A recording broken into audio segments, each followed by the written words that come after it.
We already lost a war because of Joe Biden. We lost many, many lives because of Joe Biden, because of his incompetence, his stubbornness, his limited intelligence, lots of reasons. So we lost a war, and now it looks like a war is about to start, thanks to Joe Biden and his incompetence, his stubbornness, his limited intellect.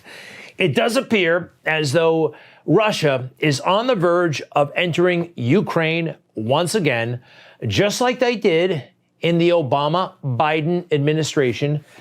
And this was really bad stuff that resulted. Joe Biden has never worn the uniform of our country. It's very easy for him to say, well, little invasions, no big deal, right? I still can't believe he said it. I'm not so sure he is certain what he's going to do. My guess is he will move in. He has to do something. Russia will be held accountable if it invades, and it depends on what it does. It's one thing if it's a minor incursion and then we end up having a fight about what to do and not do, et cetera. Yikes. It's bad stuff. And you saw his people had to go out the next day and spin, say that's not really what he meant. We are strong, we are strong, we are strong. All these talking heads all over the place, but they don't add up to the president of the United States. He said it. Ukraine is more vulnerable now, and Russia seems to be holding all the cards. One of the problems here, Joe has not revamped his national security team. After the horrible loss in Afghanistan, you would have thought that maybe he would have gotten rid of, I don't know, his national security advisor, a guy by the name of Jake Sullivan, who smugly and just made mistake after mistake after mistake, and nobody was really calling him out on anything. Fake news got a little bit touchy, but he still works there. When we were raising concerns about Afghanistan and getting out, and boy, oh boy, this looks awful. This looks just like Saigon. What did he say? To be fair, the helicopter has been the mode of transport from our embassy to the airport for the last 20 years. But you know the larger point. It's not the helicopter. Is how we move it's not the people mechanism. Back and forth, so. It's not the same thing, of course. It's far, far worse. But he got away with that. He did. Still working. Nobody's been fired because then Joe would ultimately be responsible. So we have Vladimir Putin, who's enjoying the hell out of this. And we've got President Zelensky. So for this, now a second time, America must wonder about us, right? The Congress pursued that phony impeachment against Donald Trump. And now this, an incompetent president has given Russia the green light. What is he to think? It's funny how a former comedian, the Zelensky character here, I shouldn't call him a character, he's the president of Ukraine. Colorful past, but he's the guy. Здравствуйте. Здрасте. У вас проблемы? Нет, я танцую. Скажите, и вы все время вот так вот танцуете? А что, вот вчера пошли с другом на дискотечку. Во. Okay, President Zelensky, he is the wise one in this entire matter. He's the prudent one. Far better than Joe Biden in terms of intellect, in terms of responsibility. Look at the statement he put out, and I understand where he's coming from. He put out the statement, there are no minor incursions. Of course, he's right. You're right, President Zelensky. There are no minor casualties and little grief from the loss of loved ones. He is right. So we have a calamity on our hands. It looks like there's no stopping it. We wanted to talk to Germany, and the German chancellor, major power in Europe, is blowing off Joe Biden. Why? Well, because his status, our strength, our position in the world, they're all on the decline. It's been taking place for a while, but it was hastened just the other day with this ridiculous press conference. A lot of damage was done. Anyway, I did notice something about Joe. You know when he does that weird obscene phone call kind of thing?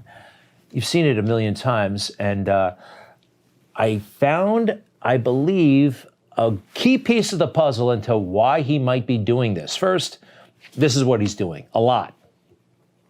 I got them $1.9 trillion relief so far. They're going to be getting checks in the mail that are consequential this week. The United States, over 2 hours, in direct conversation across the table. Very few schools are closing. Over 95% are still open. 95% are still open. That's really weird and creepy. And he does it all the time. Why? All right. Put that aside for a moment. You remember when Joe was called out during the campaign for all of this nonsense he's been doing over the years, touching, fondling, sniffing women he just met. We've all seen it. We've all been horrified by it. He did it for years, and, well, finally he was called out, and he can't do it anymore, and he shouldn't have done it, period. So, going back to that thing where he's whispering all the time. He's not whispering all the time. You know when he whispers? When the reporter or the reporters are women. It's true. We found 5 instances of him doing that. What's going on? I wrote the check. He only does it when there are female reporters. Let me know what you think. In the meantime, most presidents complain of the bubble, the White House. It's such a bubble. You can't get out and talk to the real people. You know, you're important. You got the Secret Service, and they don't like that because politicians, they like people, and they want to know what the people are thinking. And if you're cut off from that, that's a problem. You got to know what the people are thinking.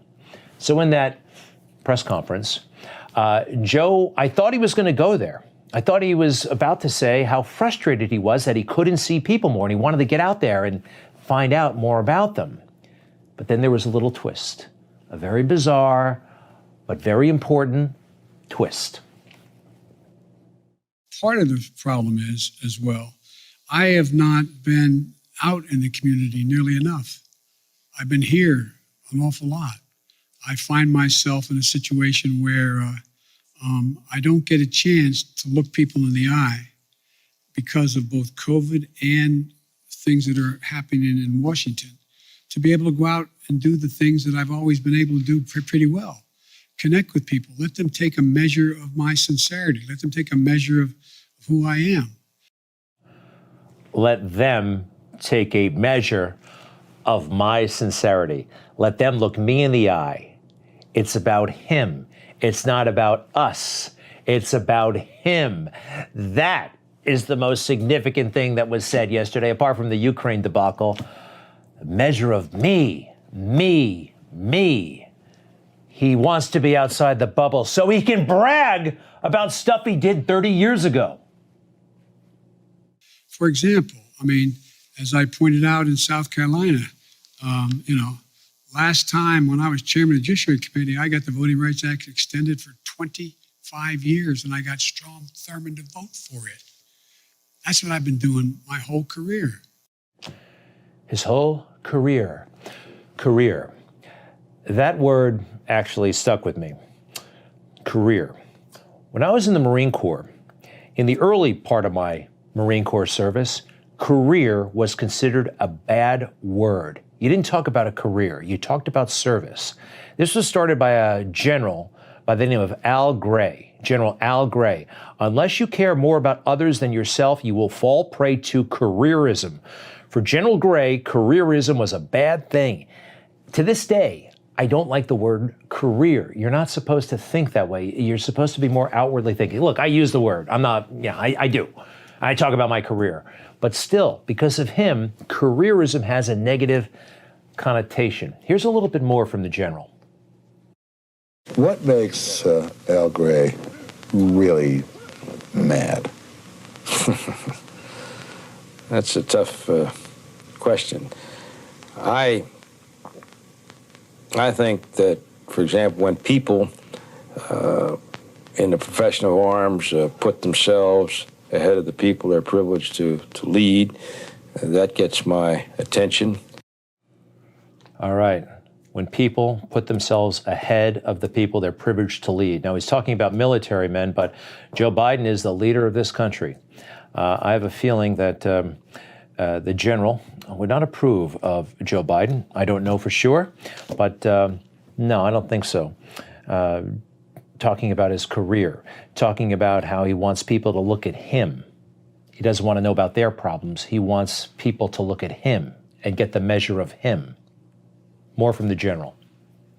If and whenever you ever are inclined to put anything ahead of those people, except your mission, those magnificent people who ask for so little, afloat or ashore, and yet who give so much. If you ever change that from your number one priority, you have got to leave our Corps. If you ever put something in front of your mission, you've got to leave the Corps. What do you think Joe Biden has in front of his mission to be president, to be our leader? He's got a lot. He's got a terribly flawed son. He's got a checkered past. He's got so much that I think he prioritizes above all of us. By the way, General Gray, Al Gray, is still alive at the age of 93. And I got to meet him more than once, actually. That's a mess night right here in New York City in the early 1990s, along with my dad, then Colonel Ray Kelly. He's quite a man. That was quite a night. I wish the general well. Haven't talked to him in decades. I don't know how he feels about politics, but semper fi, sir. We'll be right back. After the last election, liberty-minded Americans are facing a difficult question. What do we do now? We do have a plan to stop them.